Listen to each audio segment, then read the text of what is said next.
As a financial advisor, one of the questions I get asked fairly frequently is, how much should I have saved up by my age? In other words, how am I doing financially? Am I saving enough? Do I need to save more? And today I want to talk about what that number should be as you're approaching 50. Let's go for a walk and talk about it. So we're fortunate because we have good information on this. The Federal Reserve does a survey every 3 years, and as I record this, the most recent survey is just 3 years old. It's called the Survey of Consumer Finance, and they break down by age group how much people have saved and what their net worth is. And importantly, these are medians, not averages. Medians are more accurate. They're not skewed by high earners. So let's look at their data. According to the Federal Reserve, the median net worth, and I'll explain net worth in a second, for 45 to 54-year-olds is $250,000, and for 55 to 64-year-olds, it's $364,000. So let's call it $300,000 for a 50-year-old. Now there's two things that are important to understand here. One is, what is net worth? And your net worth is just the value of all of your assets, your bank accounts, your house, your car, anything that has value to it, less whatever liabilities you have. And for most of us, that's going to be debt, like the mortgage on our home, car loans, student loans, things like that. So you take all your assets, not just your money in the bank. So that's a place to start. Now, the survey also tells us that fewer than 5% of all Americans have $1 million or more saved in their retirement accounts. So, what that tells us is, a benchmark for a lot of folks is, I want to get to $1 million. I want to get to $1 million. And the reality is that's a really, really hard benchmark to get to. It's a wonderful goal, but only 1 in 20 Americans make that. Now, I want to go back to that Federal Reserve data that we said, let's call it 300,000 for 50-year-olds, right? Because the number's 250,000 for 45 to 54-year-olds, and it's 364,000 for 55 to 64. So let's just split the difference, call it 300,000. I explained what net worth is, but it's very important to know this is household net worth. So if you're married, this would be for you and your spouse.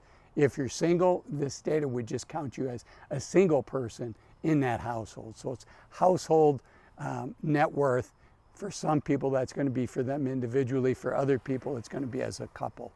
Okay, so I explained that fewer than 5% of Americans have $1 million saved in their retirement accounts. And why is that? Why is it so hard to save $1 million? I mean, we all know it is.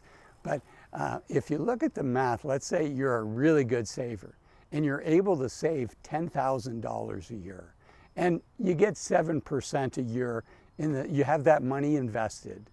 You get 7% a year. Some of that's in the stock market. Some of that might be in bonds. Some of that might be in your bank account. But overall, you're getting 7% a year.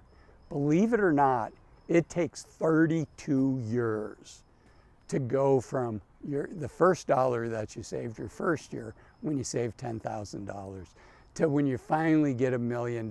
So if you started at 18 years old, 32 years later, you'd be 50. So you'd have to do a lot of things right. I mean, very, very few Americans can save $10,000 when they're 18. And believe it or not, the amount of time that you have to let that money grow, right? An 18-year-old has 32 years. Many of us didn't start saving till we're 30, 35, or 40, at least for retirement.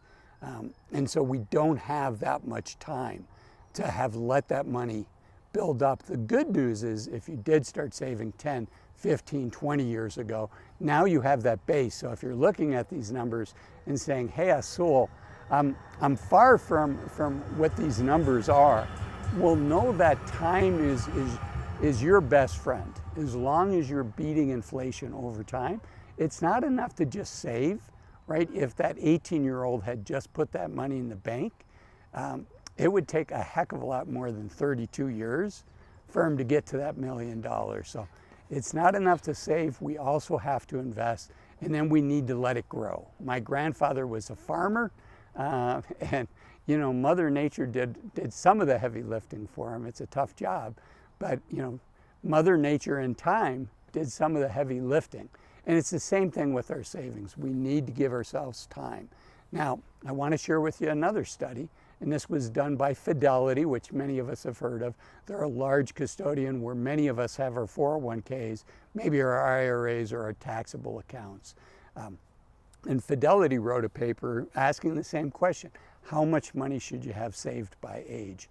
And I'm going to share a couple of the ages, but then we're going to focus on 50. So they say by the time you're 30, you should have saved 1 times your annual salary. So by the time you're 35, they say it should be 2 times your annual salary. By the time you're 40, 3 times your annual salary. By the time you're 45, 4 times your annual salary. Then by 50, 6 times your annual salary. So remember that number, 6 times. I'm going to keep going just so everybody has the data. So by the time you're 55, 7 times your salary. By the time you're 60, 8 times. And then finally, by the time you're 67, 10 times. So let's say that you're earning $60,000 a year and you're getting ready to retire, and you're 65, 67. Fidelity would say you should have 10 times that salary, $600,000 saved up. And the rest of that money is going to come from your other sources of income as well as Social Security.